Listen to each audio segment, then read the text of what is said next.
In my last video, I talked about how X-Men 97 finally stopped treating Jean Grey like she passed out every time she used her powers. But Jean wasn't the only mutant rescue from decades of questionable character portrayals. Because if Jean's old curse was fainting every 5 minutes, Scott's old curse was having the emotional range of a text form. For years, Adaptions had this man walking around like a sentient employee handbook. No feelings, no personality, just battle plans, leadership speeches, and yelling, Jean, like his life depended on it. Thankfully, X-Men 97 fixed that too. Thankfully. One of my favorite things about this version of Scott Summers is that he actually shows emotion. Not just anger, not just leadership stress, actual emotions.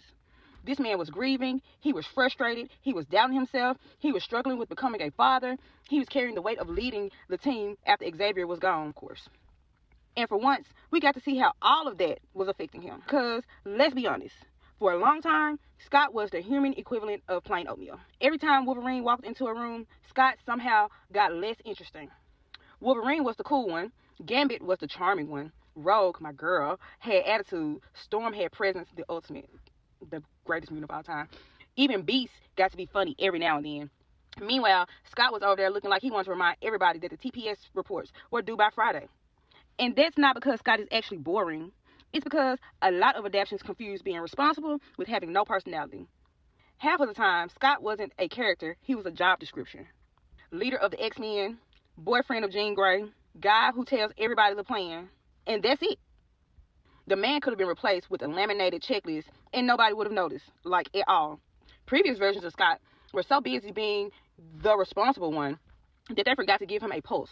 He'd walk into a room, tell everybody what the plan was, shoot some optic blasts, and then disappear back into whatever boring dimension all the other Cyclops portrayals came from.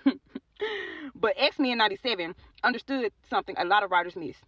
Being disciplined doesn't mean you're emotionless. Scott isn't Wolverine, thank God. He's never going to be the loudest person in the room. He's not going to solve every problem by stabbing it.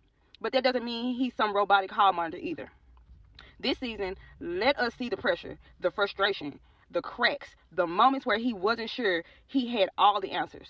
And honestly, that made him a better leader than half of the versions that spent years pretending nothing ever bothers him. It also helps that X-Men 97 finally let Scott be cool. Not Wolverine cool, Scott cool. The opening action sequence alone had my man out here using his optic blast like a mutant pinball machine. For the first time in a long time, Scott wasn't just the guy standing behind the team giving instructions. He was him. This might be the best Scott Summers adaptation we've ever gotten. He's still strategic, he's still responsible, he's still the guy with the plan, but now he feels like an actual human being instead of a mutant LinkedIn profile. And let's be real, that's probably why so many people suddenly like Scott now. They didn't change who he was, they just finally remembered to write him like a person instead of a leadership seminar with optic blast. So, congratulations X-Men 97, y'all finally beat the allegations.